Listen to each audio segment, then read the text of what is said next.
benvenuti sul mio canale. Se ancora non ci conosciamo, io sono Francesca. In questo canale parlo un po' di crescita personale e minimalismo. Per me le due cose sono state strettamente collegate perché durante il periodo della pandemia mi sono approcciata a questo stile di vita che prevede, e dico prevede perché non è che ci siano delle regole, a me piace sottolinearla molto questa cosa, e comunque prevede il lasciare andare il superfluo e tenere solo le cose che ci servono, che ci piacciono. Quindi lasciare andare in sostanza quello che non ci serve per tenere nella nostra quotidianità, nella nostra vita giornaliera solo le cose che ci danno qualcosa in cambio e di cui ci fa piacere prenderci cura. Per me appunto questo percorso è andato di pari passo con un percorso di crescita personale, perché mano a mano vedevo che più mettevo in ordine e più mettevo in ordine anche i miei pensieri e più mi liberavo degli oggetti, mi liberavo del superfluo, più mi trovavo da sola con me stessa, quindi spogliata di tutto ciò che è materiale. Questo modo di vivere ovviamente ha più scuole di pensiero, ha più applicabilità, diciamo. C'è chi lo fa per una questione ambientale, c'è chi lo fa prettamente per se stessi,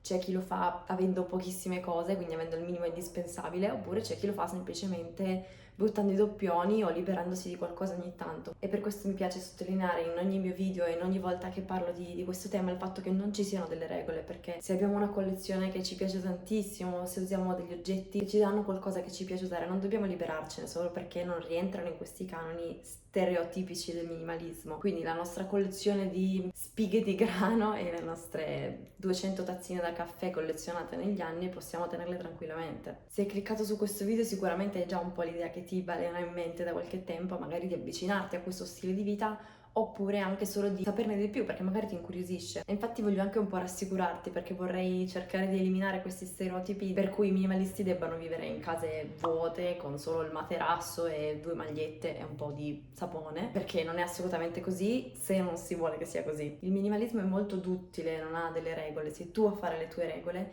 sempre se le vuoi. Si tratta semplicemente di tenere ciò che ci piace e ciò che ci serve e lasciare che il resto possa prendere una sua strada con qualcun altro. Come dicevo appunto, se hai cliccato su questo video sicuramente sei interessato, diciamo, all'argomento, magari vuoi approcciarti a questo stile di vita oppure sei solo incuriosito e ne vuoi sapere di più. In ogni caso io ho creato questa sfida, diciamo, per rendere l'approccio a uno stile di vita più minimal un po' meno traumatico, perché per esempio quando è stato per me sono stata un po', diciamo, presa dalla foga e quindi mi sono buttata a disfarmi di qualsiasi cosa e ho avuto un approccio un po' troppo strong, diciamo. Quindi sono andata, ho buttato tutto, ho fatto una mega cernita e a un certo punto mi sono ritrovata senza delle cose che magari mi piacevano davvero e che mi servivano. E quindi appunto ho pensato di creare questa piccola lista di modo da poter approcciarsi a questo stile di vita un po' più easy e un po' più con tranquillità, perché secondo me prendere la step è il modo migliore col senno di poi. Quindi senza ulteriori indugi ti spiego questa sfida. Questa sfida consiste nell'eliminare degli oggetti ogni giorno appartenenti a una categoria che tra poco vi illustrerò. Le categorie sono 10, quindi ogni giorno per 10 giorni si organizzerà, sistemerà e si butterà qualcosa di quella categoria. Un giorno 1 la categoria numero 1, il giorno 2 la categoria numero 2 e così via. Tutto questo senza un minimo o un massimo di oggetti, ma semplicemente mettendo da parte tutto quello che sembra superfluo e tenendo solamente gli oggetti che davvero ci servono e che davvero ci piacciono, oppure mettendo da parte gli oggetti che non abbiamo utilizzato nell'ultimo mese. Ok, la categoria numero 1, partiamo facile, quindi il primo giorno, calzini spagliati. Io non so voi, ma io mi sono sempre ritrovata con solo sempre un calzino di un tipo, cioè sempre calzini spagliati, andavo a cercarli, ricercarli, li mettevo da parte, facevo una parte del cassetto solamente per i calzini spagliati e ogni volta che avevo la roba pulita andavo a controllare se i calzini si accoppiassero in qualche modo e non succedeva mai. Quindi a un certo punto mi sono arresa, diciamo, ho detto basta e non voglio più perdere tempo ad accoppiare dei calzini. Ho cominciato a metterli spagliati, ho notato che era una cosa che era un po', non so, a volte si vedeva perché comunque porto le scarpe basse e non mi piaceva, quindi ho detto basta. D'ora in poi se ho un calzino spagliato, il calzino spagliato prende la sua strada e io prendo la mia con i miei calzini accoppiati. Sono sicura di non essere sola in questa battaglia dei calzini e delle lavatrici che mangiano i calzini, quindi il mio consiglio è liberati di tutti i calzini spagliati, perché tanto non troveranno mai la loro anima gemella. Quindi il primo giorno appunto questo consiglio dice di liberarti di tutti i calzini spagliati. Risparmierai tempo la mattina a dover cercare calzini da mettere, risparmierai tempo durante le lavatrici perché poi quando è finita la lavatrice devi cercare quelli da accoppiare. Insomma, è una bilancia che secondo me tende più dalla parte di eliminarli. Giorno numero 2, quindi categoria numero 2, che riguarda la borsa e il portafogli. Io ho fatto un video tra l'altro della mia borsa minimal in cui spiego un po' il mio trucco per avere sempre una borsa in ordine, però ogni tanto comunque andare a frugare nella borsa e cercare le cose che non devono stare lì fa sempre bene, quindi buttare fazzoletti, scontrini, cartacce, cose in generale o cose che proprio non dovrebbero stare in borsa. Io a volte mi ritrovo magari qualche snack che mi devo portare in giro e poi non mangio, oppure la felpa perché la sera prima avevo paura di aver freddo quindi ho messo la felpa. Insomma, mettere un po' in ordine questo e soprattutto il portafogli con scontrini, cartacce, resi, bigliettini da visita che non servono più, tutte queste cose qua che insomma rendono un po' troppo caotico, un po' troppo difficile quando poi vai a cercare le cose che davvero ti servono, trovarle in modo così. Quindi appunto borsa, sia le borse che si usano, quindi la borsa che si usa giornalmente, sia le borse che ci sono nell'armadio. Magari molte volte uno la mette via senza controllare cosa ci sia prima dentro. A, si perdono degli oggetti perché li dai per dispersi quando in realtà sono nella borsa nell'armadio. E due, per una questione di ordine mentale e comunque quando la prendi che ti serve magari al volo non devi star lì a buttare, mettere in ordine, pulire, eccetera eccetera. Giorno numero 3, quindi categoria numero 3, i contenitori e i coperchi. Ci sono sempre cassetti e cassetti straripanti di contenitori che non hanno coperchi, di coperchi che non hanno contenitori, di contenitori che sono rimasti macchiati dalla lavastoviglie o dal microonde. Il mio consiglio è quello di tirarli fuori una volta per tutte, tutti quanti, cercare i loro tappi, valutarne le condizioni e poi capire quale è il caso di tenere e qual è il caso di non tenere. Il mio consiglio è quello di prenderli sempre in vetro perché non si macchiano, non si sformano e sono più facili da mettere via perché si incastrano meno tra di loro. Soprattutto la cosa più importante appunto è quella di tenerli in ordine e fare una cernita ogni tanto e capire cosa serve e cosa no. Ti risparmierà sicuramente un sacco di tempo. Categoria numero 4, quindi giorno numero 4, i cavi. Chiunque ha un cassetto dei cavi, insomma, un cassetto in cui butta tutti i cavi. Per esempio per me, qualche anno fa, questo cassetto era davvero disordinato, tutti arrotolati, tutti ingarbugliati e intrecciati tra di loro, che quando me ne serviva uno tanto lo davo per disperso perché non avevo voglia di andare lì in mezzo a sbrogliarli tutti, a metterli a posto, a cercare. E quindi il mio consiglio è quello di tirarli tutti fuori, fare un bel tappeto di cavi, capire quali sono quelli funzionanti, capire quali sono quelli che ci servono ancora, se ne abbiamo 6 dello stesso tipo magari valutare quali tenere e quali no e poi soprattutto legarli tutti con un giro di scotch e metterli via. Questo sicuramente ti migliorerà la vita e ti permetterà di non impazzire ogni volta che vai a cercare un cavo. Categoria numero 5, quindi giorno numero 5, la doccia.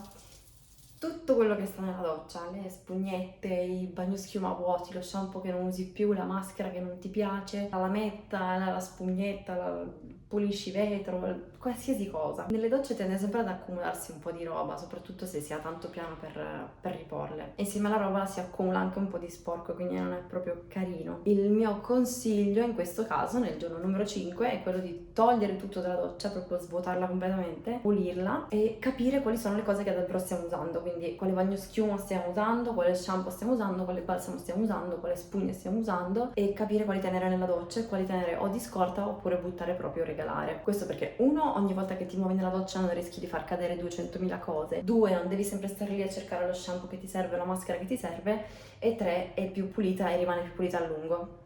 Categoria numero 6, quindi giorno numero 6, le t-shirt vecchie. Vai nei cassetti a fare fondo di tutte le t-shirt che hai, tutte le magliette per dormire, per stare in casa, per allenarti, per uscire, per pulire qualsiasi maglietta e capisci quali di queste magliette abbiano ancora un senso di esistere, nel senso quali sono ancora mettibili, quali sono ancora senza troppi buchi, senza scuciture, senza macchie, eccetera, eccetera, e tieni solo quelle che pensi di usare, quindi quelle un po' più messe meglio, diciamo, le tieni per magari uscire o da tenere in casa e quelle un po' messe peggio le tieni per pulire oppure le doni e te le disfi così. A me piace molto l'idea di riutilizzare le magliette per pulire oppure io le uso anche per raccogliermi i capelli quando sono bagnati perché trovo che li lasci molto più morbidi dell'asciugamano e anche per pulire sono ottime perché tanto sono di cotone tendenzialmente, quindi molto, molto sicuro e puliscono molto bene. Categoria numero 7, quindi giorno numero 7, frigo e dispensa.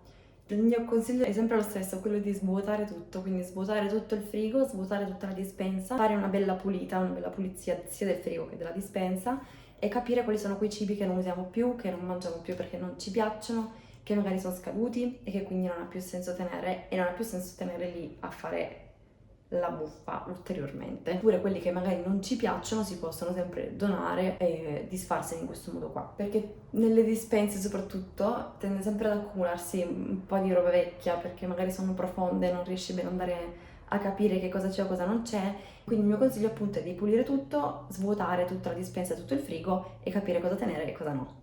Numero 8, quindi giorno numero 8, fogli e foglietti, nel senso tutti quei fogli che ci sono in giro per la casa, le bollette, le fatture, qualsiasi foglio, qualsiasi ricevuta, qualsiasi assicurazione, qualsiasi foglio, qualsiasi pezzo di carta che ci sia per casa. Adesso con la tecnologia molte cose possiamo tenerle semplicemente online, come le fatture, le bollette, le ricevute, eccetera, eccetera. Se è possibile, se non ne hai più bisogno, il mio consiglio è quello di andare a buttarle, perché tanto occupano solo spazio, è molto più semplice quando ci servono reperirle online e sui portali dedicati, insomma, e buttare tutto quello che non ci serve, è semplicissimo, anche perché questi fogli e foglietti tendono ad accumularsi molto facilmente e occupano un sacco di spazio, anche se non si direbbe, e quindi appunto è meglio buttare tutto quello che non serve e tenere solo quello che serve e capire un po' facendo una cernita.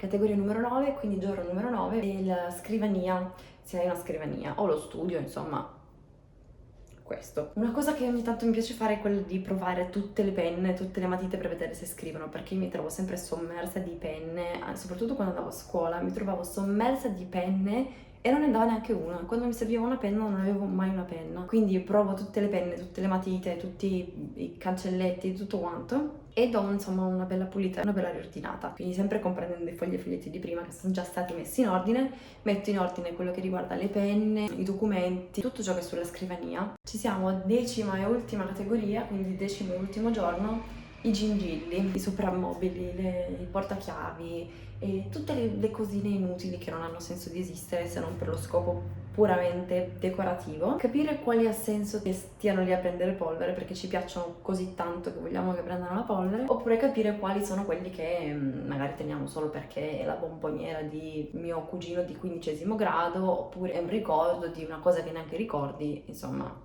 capire quali ha senso tenere e quali no, perché molte volte sono le cose che più creano disordine in una casa e più creano disordine di conseguenza qua dentro, perché sono piccole, sono tantissime, sono in giro dappertutto e inconsciamente ti riempiono la testa di informazioni. Non so come spiegare, non so se tutto ciò ha un senso, però secondo me può aver senso insomma eliminare quelli che proprio non ci servono e che magari neanche ci piacciono e tenere quei pochi o tanti che ci piacciono. Ok, siamo arrivati alla fine, ce l'abbiamo fatta. Io ti lascio qua sotto nell'info box la possibilità di reperire in qualche modo, che ancora non mi è chiaro come farò, però lo lascerò scritto, questa checklist cartacea, insomma, se ti può far piacere la trovi qua sotto. Io ti ringrazio tantissimo per aver guardato questo video, spero che ti sia piaciuto e spero che ti torni utile. Se vuoi farmi sapere com'è andata questa sfida, se vuoi scrivermi delle domande o delle cose che magari ti fa piacere condividere con me, scrivimi pure o sulla mia mail o su Instagram. Lascio tutto scritto qua sotto e noi ci vediamo alla prossima. Ciao!